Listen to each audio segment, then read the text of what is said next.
Hello and welcome to another episode of The Flying Reporter. We're at Blackbush today and I'm flying with friends Neil and Claire.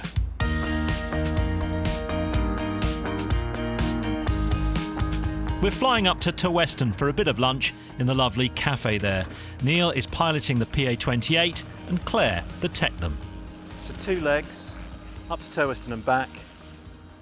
Who's going to have me for the first leg then? Well, I'll take the risk. Okay, yeah. Let's go then, Neil. Excellent. We'll see you up there. Right. See you up there. Bye.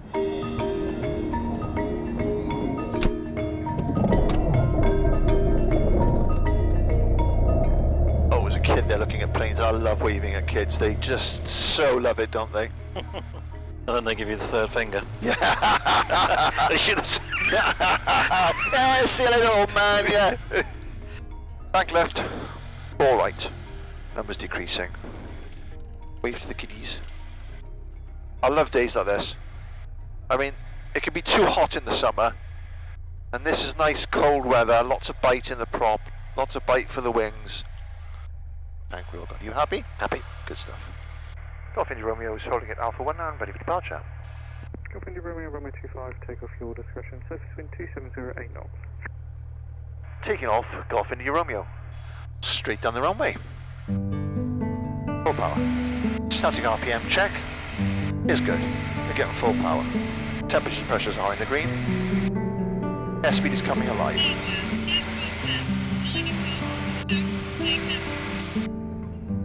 Neil started flying when he was 17 and got his PPL before his driving licence. But university, work and marriage got in the way of his passion. He didn't fly for more than 30 years.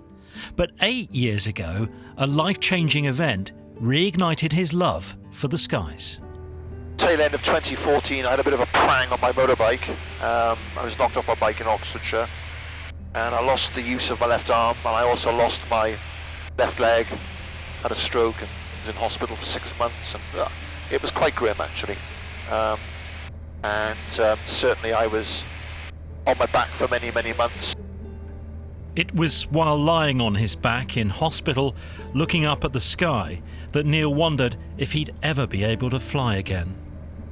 One of the clinical staff there didn't dismiss me, but suggested that there's a very good chance you might not even get out of bed, let alone get back into a plane again. So that was a bit of a red rag to a bull for me. 2018, I discovered Airability, the wonderful charity that teaches disabled people to fly. And since then I haven't looked back. I got my wings back. I've become a trustee of the charity, and I'm also involved in Project Able as well. So my whole life now is dedicated towards getting disabled people in the air and taking them out of dark corners, which is where I was for a long time. What does that mean for you that you were able to get your licence back? Oh, well, I mean, I come with a lot of baggage that goes with this disability. I don't like seeing myself as being disabled, but I do have a disability. And it's a liberation. I am just another voice on the radio up here. I can compete on exactly the same terms as you. It does have challenges, but it does liberate me from the baggage that I get with a person with disability. So my leg, my arm, pain, all these things, it just evaporates from up here. And you're so focused on everything. The radio, the nav, looking out for other planes, trying not to go into the ground. Nothing else exists. I'd like to say it's a bit of a mental enema really, because it just clears the mind beautifully, doesn't it? That's quite an image. Sorry. People might wonder how you can do it, because able-bodied pilots find it hard enough as it is. There's no factor, don't worry. So how do you manage it, you know, with one hand, one arm, and one leg? So I have a couple of tricks. First of all, you're actually holding my chart, and my chart it's from memory map, and I print off a single A4 sheet of memory map, because working with one arm and a chart in the cockpit, it just doesn't work, does it, you know? Also, for me, this little lever here, trim, is king. And without wishing to sound a bit arrogant about it, but you can see in the cruise, it's actually not so challenging, except when you've got stopwatches and that and this and that. So you're always dancing around. And the biggest challenge comes, as you'll find out, when we're on final approach. So my hand starts getting very busy and starts dancing around. For those that aren't familiar with the PA-28, you've got a flap handle down there, like a which you pull that up, you're going to pitch up straight away, right? So that's a juggle. You've got power settings. You trim. So I tend to have a bit of a, I don't know, like a routine. So I'll call final, then I'll put my flap down, I'll put my carburetor heat off, I'll trim for a bit, and by the time he's given me clearance or told me whatever he wants to tell me, then I'll be back on the stick here to give him my response. And then on the final approach, and I'm dancing back and forth between the throttle and the control column. But it really is. You're absolutely right. As a former able-bodied pilot, I was very much of the mindset of how the heck am I going to do this? I must have electronic trim. I've got to have it but you don't. It's all about the way the airability trains, especially the CFI Mike Owen. It's rethinking it all, you know. So you'll notice I'll put my flap down at probably at different stages to you. It's about power management and trim management as well. Traffic same height, helicopter 12 o'clock. Traffic is 5 being written on your left-hand side, a mile crossing left-right indicating 2,000 feet. Well, I'm going to stick it down because I've got the height. Yeah, that's a good idea. Golf India Romeo is traffic northeast to your position 2 miles, just airborne from White Wharf, indicating 2,000 feet. This will be climbing through your level, it's IFR. Roger, we'll keep it out. Golf India Romeo. We'll return to the flight in a moment and you'll see how a pilot with one arm and one leg can land an aeroplane far better than I can. Before that, I wanted to let you know that I'll be at Aero Expo this year. It's at Kemble Airfield from the 16th to the 18th of June. I'm planning to fly in my Arrow, so you can take a close look at my aeroplane if you visit. Tickets are on sale now at aeroexpo.co.uk. Ladies and gentlemen, we've begun our descent into Toaston. Please have your customs forms ready for inspection. We're going to do my joining checks. The brakes are off, the undercarriage downmost, my foot is off the brake. That's an important one for me to remember. Mixture is rich, the fuel's on the right hand tank, the fuel pump is on, the landing light is going on. The temperatures and pressures are in the green, carburetor is on. Let's harnesses, hatches, are we all happy and good to go? Yeah, we're all strapped in. Excellent. We're approaching Toaston now and I want you to just watch how Neil does this. It is so impressive. Okay, there's the airfield. There's the runway. There's the cafe that we shall sample.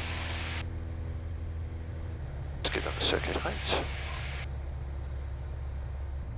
So we're a little bit fast, a tiny bit low, so let's just get some trade-off. Get a little bit of power, just trim back a little bit. Golf India Romeo, downwind to land. Probably a little bit close.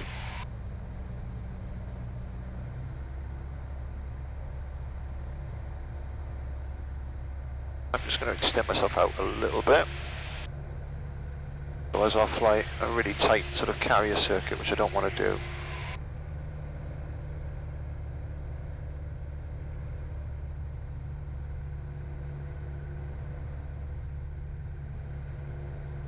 It's a bit lumpy.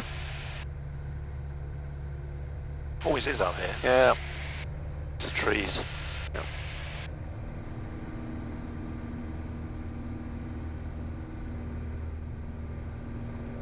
Okay, spring around 45 degrees, bring about 1500 RPM.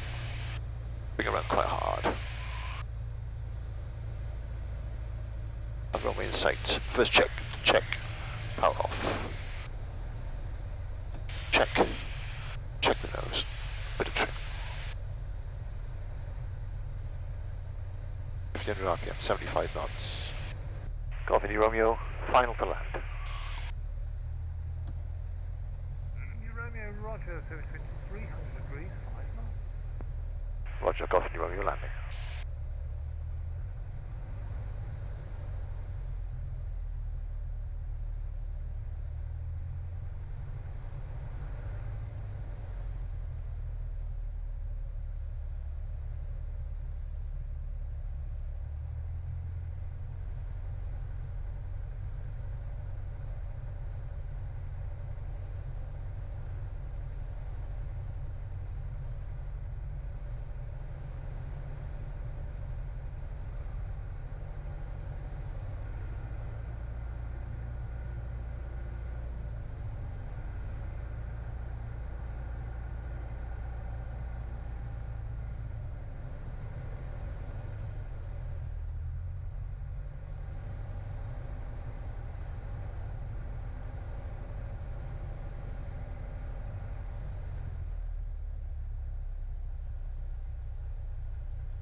If this had been a spot landing competition, Neil would take the trophy. On the bloomin' numbers. Well done, Neil. Claire isn't far behind us and we rendezvous in the cafe. There, the conversation turns to the medical and what additional steps disabled pilots sometimes have to go through to be able to fly solo. As a disabled flyer, you can't just jump into the air. So we have to have a medical flight test, which can prove that we can A, safely control the aircraft physically, and B, more importantly, although I didn't show it earlier on today, getting out of the aircraft in a hurry just in case there's an emergency. So that medical flight test then goes to on a document, and you take that to the AME, and the AME will actually then issue the medical from there. So yeah, it was a challenge because I was on certain medication, but I'm lucky to have a good AME that has been with me on the journey, really. Claire had to go through the same routine with her AME. She was badly hurt in an accident 20 years ago and endures chronic pain. In spite of that, she succeeded in getting her flying licence in 2016. I had a back injury and I was in a lot of pain all the time, and I knew I needed a hobby, a distraction, and I struggled to find a hobby that I could manage. I tried almost everything, like diving, and I couldn't equalise. I tried wine drinking and I was allergic to the wine. No way. I couldn't believe it. A friend suggested, he had a disability, and he suggested coming down to Airability, and I thought I'll give it a go, and I was hooked after 3 flights.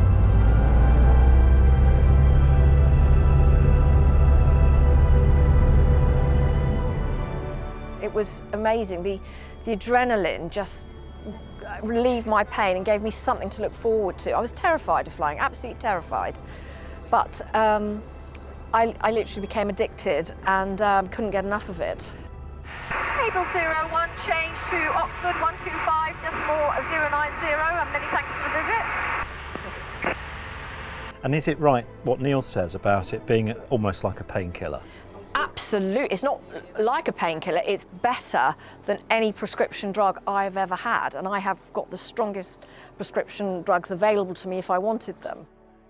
Meeting Claire, you wouldn't know that she suffers so much with the pain. It's what's often described as a hidden disability. She says, though, that the beneficial effects of a day's flying lasts for hours after she's landed. Thinking of some of the places I've flown into around the UK and Europe, they're not very accessible in many ways. So I asked Claire how disabled pilots cope with that. How do you find aerodromes, or how does the charity find and its users find aerodromes? Because some of them are a bit sort of out in the sticks or don't really have many staff or anything, and well, I guess... we have to do a lot of research, especially if somebody needs some help there, and if somebody does need a lot of help, we try and go in pairs where maybe somebody's got one skill and somebody's got another skill or another ability, so that can be really helpful. But a lot of the guys in wheelchairs can get they can get themselves out of the plane and get the wheelchair in and out of the plane. It's absolutely amazing. Yeah. But it does take a lot of strength, and you know, that in itself, hauling a wheelchair in and out, although they're very light, has its own issues, you know. What's the best bit of the flying for you? Bravo Alpha. Alpha, traffic north to you, same level manoeuvring. I think it's something to look forward to. Nothing else in my life is to me, that interesting, and it just punctuates the week by giving me something to look forward to and a challenge. So it engages your brain, you get excited. The prep is exciting, and then if you achieve your goal, even better. But a lot of the time the preparation and research is all part of it, you know. It's fantastic. Able 01, downwind 25. Able 01, 1 ahead, report final. Roger, Able 01. So brakes off, undercarriage down, mixture rich, carb heat on, landing light is on, hatches and harnesses are secure. Okay, we're on the left-hand tank, we've got plenty of fuel. Are you all set for landing? Yep, all set. Okay, lovely. Right, this chap's doing a huge circuit. Quite wide, isn't he? He's gone too far. He's almost, I think he's in Farnborough, isn't he? Yeah. Able 01 final. Able 01, runway occupied. Roger, Able 01. So the approach speed is 55, but we will get the stall warner going off. I do apologise. Able 01, runway 25, land your discretion, 72160, 05 knots. Roger, Able 01.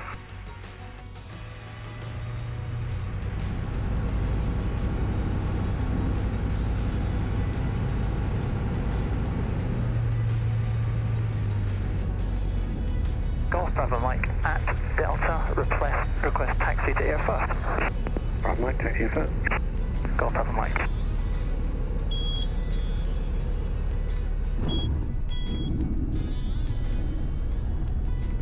It was a pleasure to fly with Claire and Neil. To support the charity that gave them their wings, please donate to Aerobility. That's all for this episode. Thank you for watching. Fly safely, my friends.